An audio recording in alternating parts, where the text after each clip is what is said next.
Vocês estão bem? Então, conversar um pouco sobre Sexta-feira Santa, né? Dando continuidade às reflexões da Semana Santa, que é a semana mais importante e grandiosa para a Igreja Católica, e isso se faz necessário, principalmente em tempos de calamidade, né? Em tempos difíceis para a humanidade em si, o fortalecimento de nossa fé torna-se necessário, torna-se assim, essencial. E foi uma maneira que a gente encontrou de fortalecer o nosso vínculo e, quer queira, quer não, fazer com que a gente viva melhor as celebrações dessa semana, principalmente do Tríduo Pascual. Então, para que a gente possa entender um pouco sobre o Tríduo Pascual, mas é necessário relembrar alguns conceitos, né? Tríduo, porque são 3 dias, né? O primeiro dia formado pela quinta e a sexta-feira santa, o segundo dia, o sábado santo, e o terceiro dia, o domingo de Páscoa.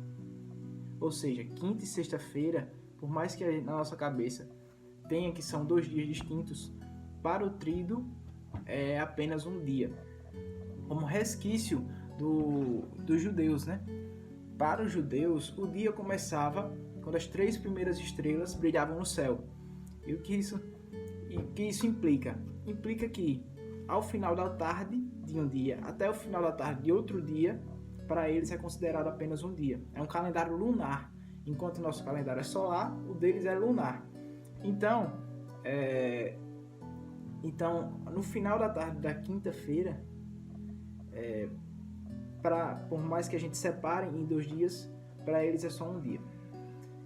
Pensando nisso assim, tanto é que em Gênesis, se vocês prestarem atenção, eles falam, houve uma tarde e houve uma manhã, primeiro dia. Houve uma tarde e uma manhã, segundo dia. Então, é um resquício judeu que a gente carrega até hoje. As celebrações católicas também carregam isso, começam no final do dia anterior, vamos colocar assim, já começam a celebrar. Se a gente fizer um paralelo entre a Páscoa judia e a Páscoa cristã, né, são 3 partes integrantes do Tríduo, né? A entrega de Cristo, a morte e a ressurreição. Entrega, morte e ressurreição. A entrega, esses 2 dias, no caso quinta e sexta-feira, que formam o primeiro dia, na verdade eles só falam da entrega de Cristo. A primeira entrega ritual, vamos botar assim, uma entrega educativa, para que a gente pudesse repetir esse ato, ensinando como devemos ser mais santos, se fazendo pão, se fazendo vinho. Tanto é que a gente repete, a missa é uma repetição da Semana Santa, da Santa Ceia. Então, foi uma entrega educativa.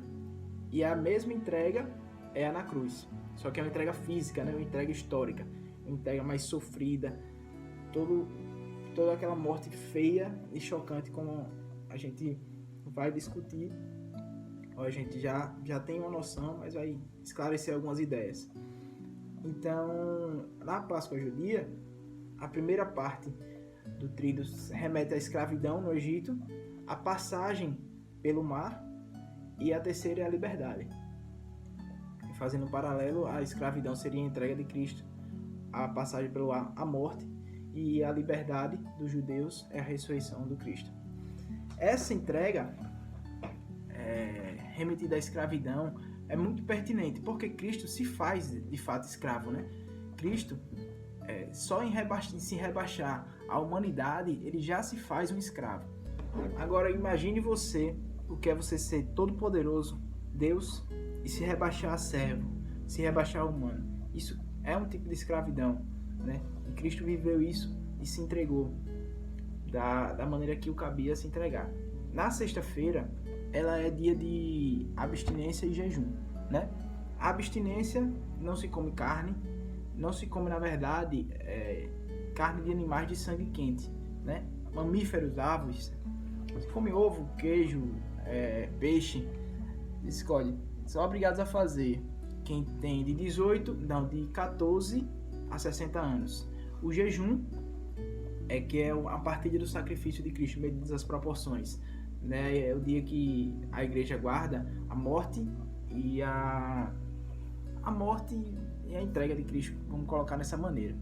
Para isso é feito esse jejum, né? Esse jejum eucarístico. Não, jejum eucarístico não. Esse jejum de carne.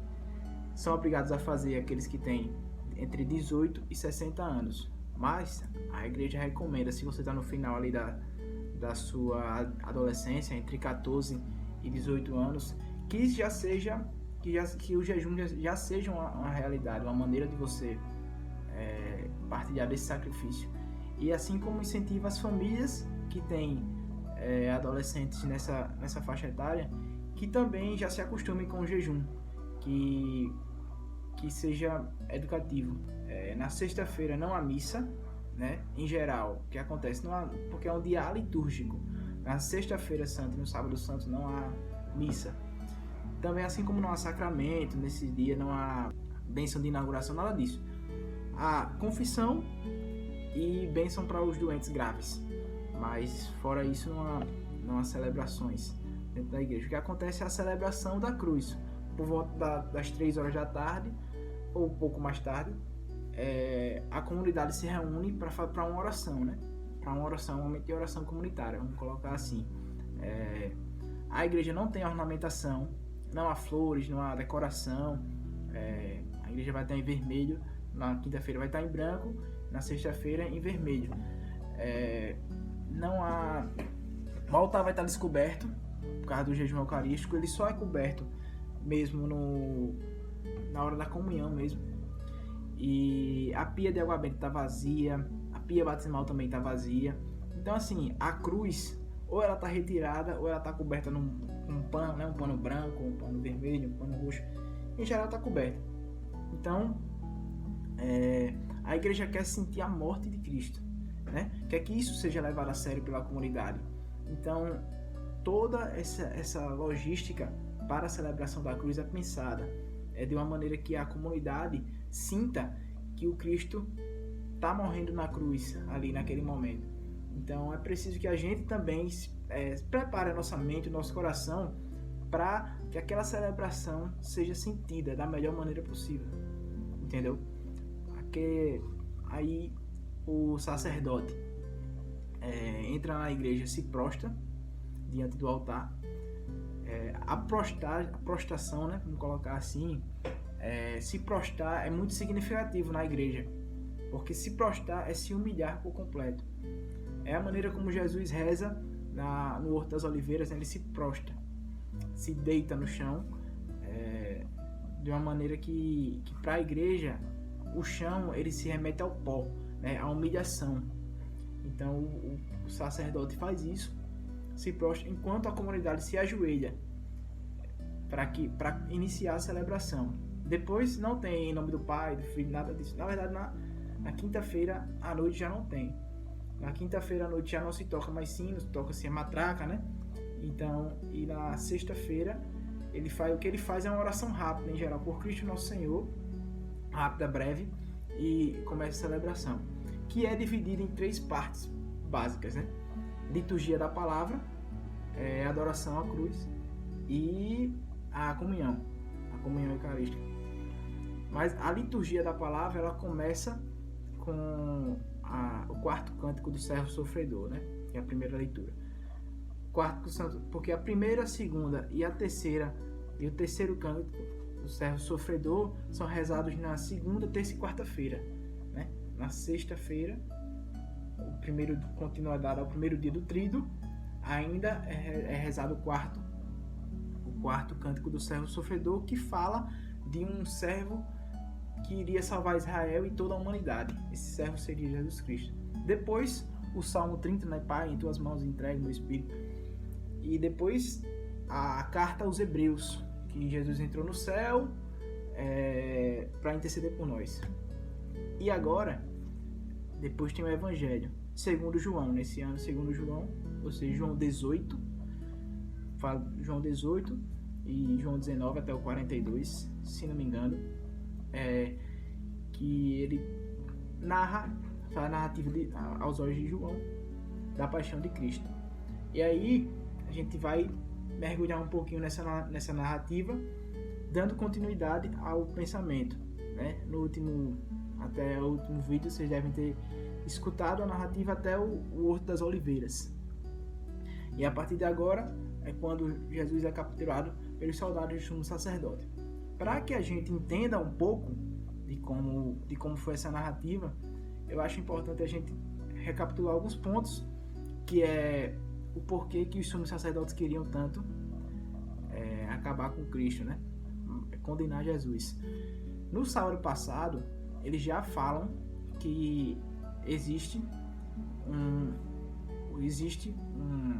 uma pessoa se fazendo um Messias e com muitos sinais, operando milagres, perdoando pecados. E isso era muito ofensivo para os judeus, né? Isso chocava os judeus. Eu perdoo os teus pecados, tu o dizes, vós dizeis. Enfim, e eles começam a se preocupar, que Jesus começa a aglomerar pessoas, converter pessoas, e para os judeus isso é altamente ofensivo. E eles começam a saber. Então, o que é que os sumos sacerdotes, isso é proposto por Caifás, até está em João 11, se não me engano, que ele fala que é melhor condenarmos um só homem do que perdermos toda a comunidade. Porque, do jeito que continuava com os sinais, Jesus com certeza iriam converter toda a nação.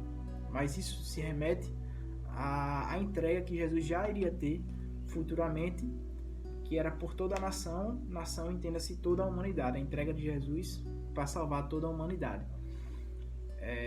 Nisso, eles já queriam condenar Jesus à morte.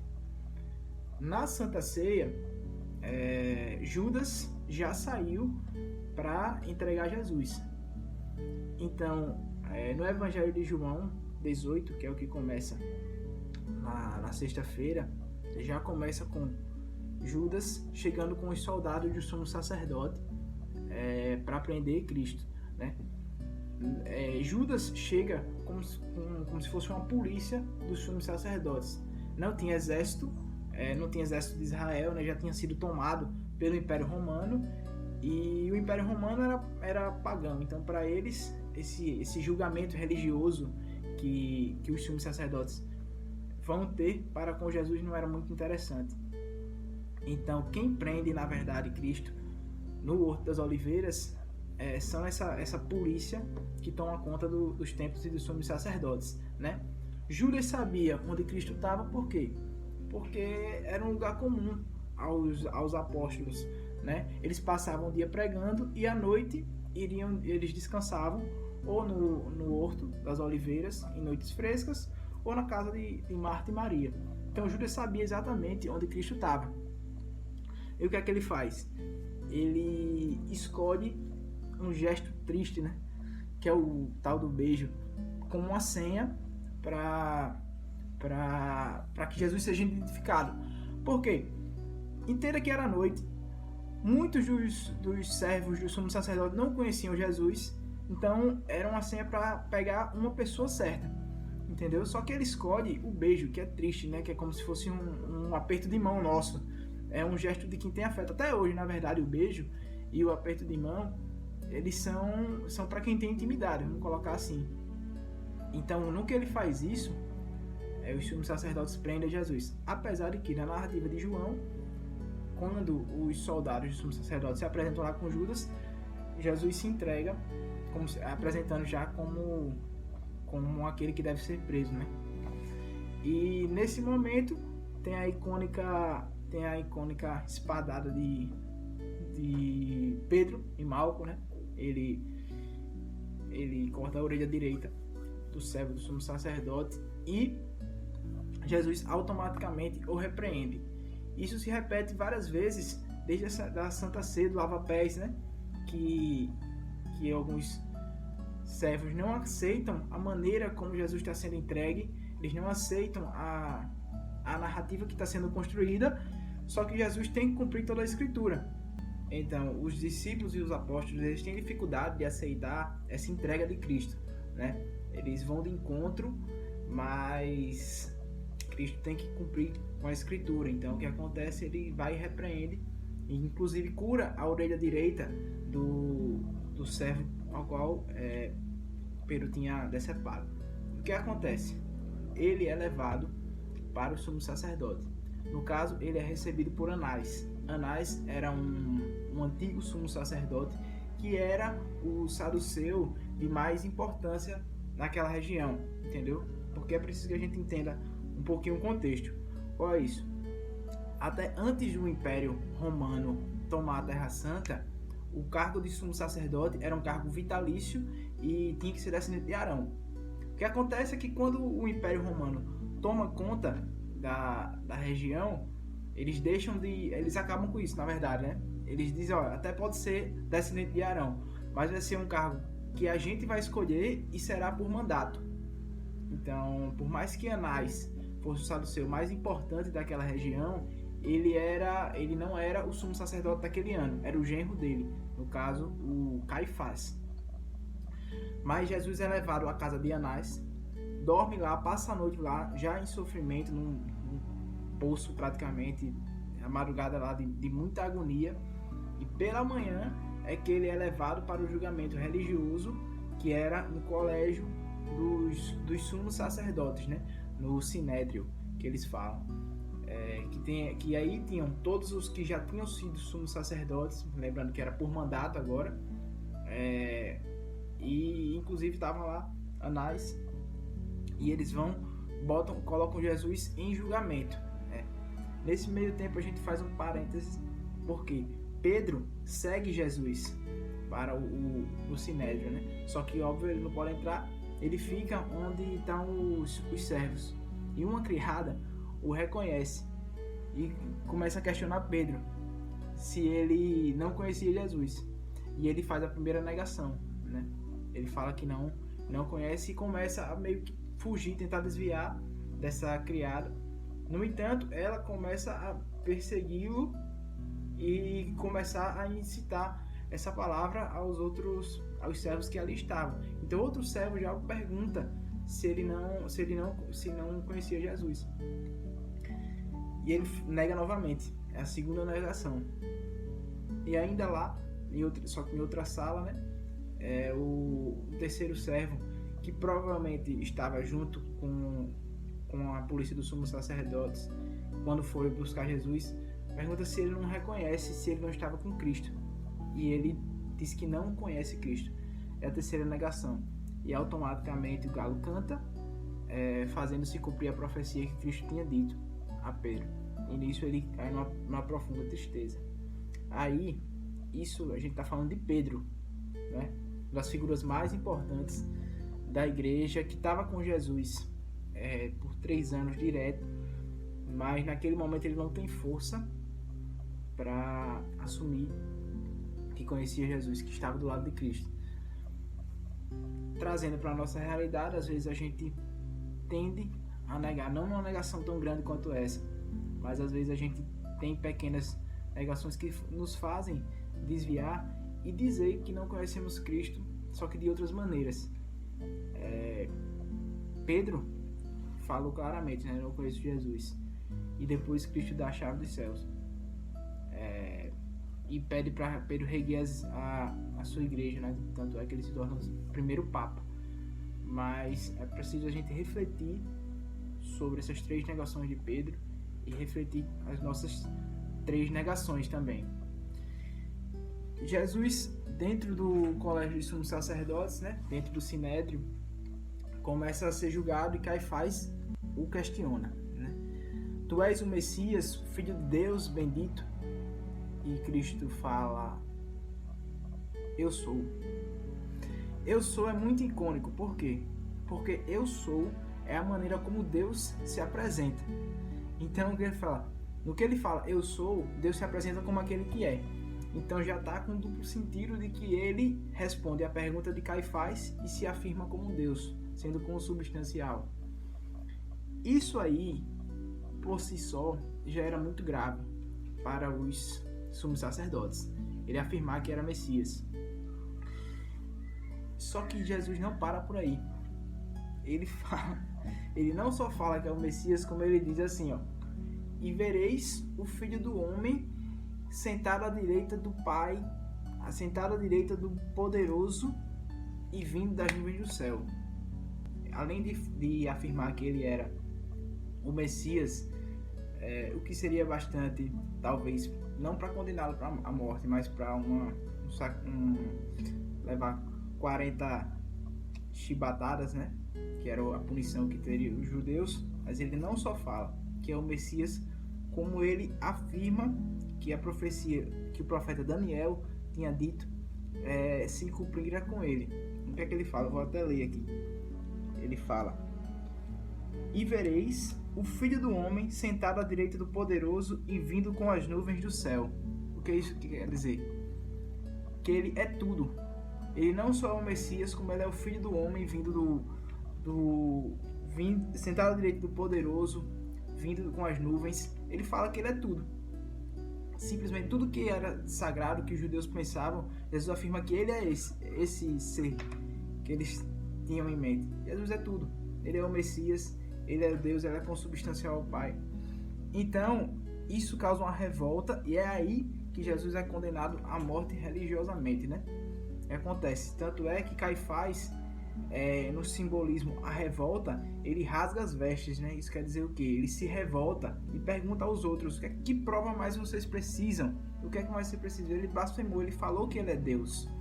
Então, nisso, Cristo começa a ser esbofetado, né? Cuspido por todos os que estavam à volta e é levado ao procurador romano, um rapaz chamado Pôncio Pilatos, né? Procurador romano, para ser julgado no pretório. Só que Pilatos era pagão. Ele não queria saber se Jesus tinha dito que era Messias ou não. Para ele tanto faz. O que é que os sumos sacerdotes pensam então? Vamos dizer que ele é inimigo de César. Se ele é inimigo de César, Pilatos vai querer prendê-lo. Então, o que acontece? Ele pega e fala para Pilatos que esse homem estava vindo desde a Galileia pregando e não obrigando, mas convencendo as pessoas a não pagarem os impostos para César e se fazendo rei. Aquele que se faz rei não é amigo de César. Então Pilatos toma, recebe Jesus e questiona: tu és rei e tu és o rei dos judeus? Jesus fala: tu o dizes, né? Mas meu reino não é deste mundo. Depois que ele fala isso, Pilatos questiona Jesus: tu és o rei dos judeus? Jesus responde: tu o dizes. Então, depois disso, algumas perguntas são feitas a Jesus, mas ele se cala, né? Então, por ocasião da Páscoa em si, naquele momento, eles poderiam soltar um dos presos, né? Naquele momento ali, o que acontece? Pilatos, naquele momento, já tinha percebido que era uma armação mais dos judeus para prender aquele. Que a verdade é que Jesus não tinha ofendido a César. Não era. Jesus estava pregando, estava em missão ali. Ele não estava preocupado em ofender César. Pilatos percebeu isso, entendeu? Só que ele não ligava para a religião. Então a preocupação dele era se ele manteria o status de procurador e se isso ofenderia a César de alguma maneira, que pudesse abalar o poder dele. Então ele pergunta: quem devo soltar? Os sumos sacerdotes reunidos com os fariseus gritaram, né? Barrabás. Aí ele fala: então que faça com o rei dos judeus? Eles afirmam: crucifica-o. E Pilatos até pergunta: mas que mal ele fez? E eles não nem argumentam, só falam: crucifica-o. Não tem argumento contra César, entendeu? Eles só falam: crucifica-o. E ainda afirmam: se soltas, não é amigo de César. Então, entre a consciência de soltar um homem inocente e de se manter no poder, de manter os status, Pilatos não pensa duas vezes. O que é que ele faz? Lava as mãos, unicamente, como se isso fosse eximir alguma culpa dele, se acovarda e entrega Jesus para a morte, né? Para a morte. A crucificação era comandada pelo Império Romano. Então eram os romanos que faziam esse ritual de sofrimento, entendeu? Para os judeus, eles só podiam dar até 40 chibatadas. Na verdade, eles davam 39 para não perder a conta. Mas os romanos não tinham isso. Eles batiam com um chicote mesmo, até com bolas de chumbo nas pontas. Então aquilo facilmente cortava a pele, era altamente doloroso. Eles flagelaram Jesus, né? Teceram uma coroa de espinho, que na verdade não era uma coroa assim, era como se fosse mais um capacete, e batiam em simbolismo a ele se fazer rei dos judeus, e obrigaram ele a carregar a cruz, né? Mas o que acontece? A cruz, aquela parte central da cruz já estava lá, eles só carregavam aquela parte horizontal. Jesus, tecnicamente, não tinha condições físicas de carregar aquela cruz. Então, o que é que eles fizeram? Eles tinham essa autoridade de pegar alguém para ajudar o então bandido, né? E eles pegam Simão de Cirineu para ajudar Jesus a carregar a cruz. Então, eles chegam na Gólgota por volta da terceira hora. Volta a terceira hora, que eles falam que começa às 6 da manhã, então 7, 8, 9 horas da manhã aproximadamente, Jesus é crucificado, né? E é engraçado não, mas assim, e Jesus é crucificado. E os transeuntes que estavam ali naquela região passavam e perguntavam se tens o poder de salvar todo mundo, por que não salva a ti mesmo? Continuando com as tentações para com Cristo, né? E eles falam também que não eras tu que iam reconstruir o templo em 3 dias, só que Cristo estava falando do templo, era ele mesmo, né? Não era reconstruir nada físico, vamos botar assim.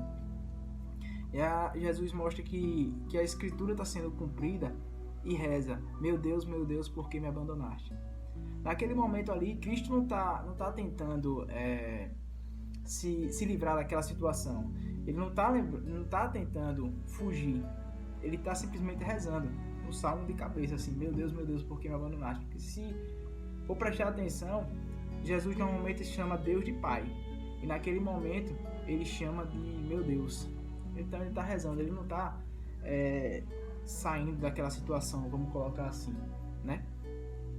E Jesus, por volta da sexta, ele fica umas 6 horas na cruz, mais ou menos, você morre por asfixia, né? Quando você está na cruz, o que acontece?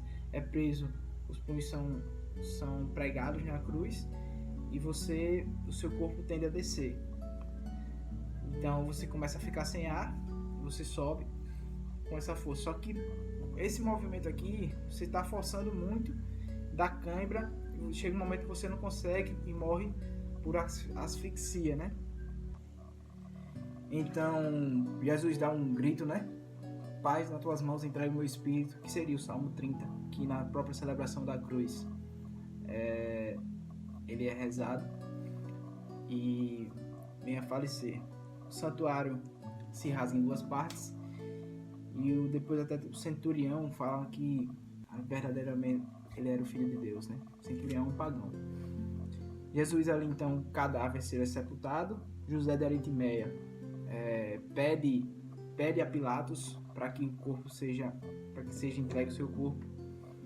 Pilatos é surpreendido porque Jesus morreu muito rápido na cabeça dele, morreu por volta de 6 horas. E isso era muito rápido, mas era devido às condições que Jesus estava. Jesus estava irreconhecível, não tinha nem traços de humano na cruz. Então, ele fica surpreso, confirma com um soldado romano. O soldado romano afirma que ele já realmente morreu. E José de Arimateia é concebido para cuidar do cadáver de Cristo, né? É conduzido a um túmulo. Nicodemos, que Nicodemos ajuda José de Arimateia a cuidar do corpo, e eles então tapam o túmulo com uma rocha. E aí finaliza o evangelho, toda essa história. Eu vou contar o evangelho só da sexta, E para que a gente entenda assim, que tudo tem um porquê, as várias fases da paixão são muito bem pensadas, vamos colocar assim. Se a gente for parar para prestar atenção em tudo, a gente consegue vivenciar melhor as celebrações e começar a entender de fato a Semana Santa. Porque o que acontece muitas vezes com a gente pega e vive 10 anos, 20 anos, 30 anos participando da Semana Santa e não presta atenção direito. Eu falo por mim, às vezes, que não prestei atenção, não procurei saber, então acaba que a gente não consegue vivenciar as celebrações como devem ser vivenciadas, talvez com a importância que é vivenciada, porque a gente conhece pouco. E não se concentra bastante para sentir a verdadeira dor e a morte de Cristo, entendeu? Que foi a maior prova de amor que já existiu. Depois do Evangelho tem a oração universal, são 10 grandes intenções da humanidade que falam, e aí finaliza a liturgia da palavra, né? E começa a entrar a adoração da cruz, que é muito importante dentro da celebração da cruz, a adoração, que não é a adoração à madeira, né? Que não é o culto, aquela imagem por si só, e sim a toda a prova de amor que aquilo representa. Aquela ali foi a maior missão de Cristo, que é nos livrar do pecado, né? Nos livrar, salvar todos os nossos pecados. A maior missão de Cristo. Então, a cruz, é importante que só tenha uma cruz, né? Se tiver duas cruzes, está errado. É só uma cruz. Se tiver uma segunda cruz, é de um ladrão ou de outro, né? Mas a de Cristo é uma só. Então, de preferência, Cristo morto, né? Seria Senhor do Bom Fim. E o padre fala: eis o lenho da cruz, o qual pendeu a salvação do mundo. Eis o lenho da cruz, o qual pendeu a salvação do mundo. Eis o lenho da cruz, o qual pendeu a salvação do mundo. 3 vezes ele fala. E a comunidade responde: vinde, adoremos. Vinde, adoremos. 3 vezes. Isso, o padre, o sacerdote, vai descobrindo a cruz, né? E se canta Deus Santo, Deus Forte, Deus Imortal, tem de piedade de nós. Por que Cristo que nos salvar dessa maneira? Porque a cruz era a morte mais humilhante que tinha. O cidadão romano, ele não morreria daquela forma, ele morreria decapitado. A cruz era para os piores bandidos, entendeu? E a morte de cruz, ela é uma morte muito sofrida, ela é uma morte muito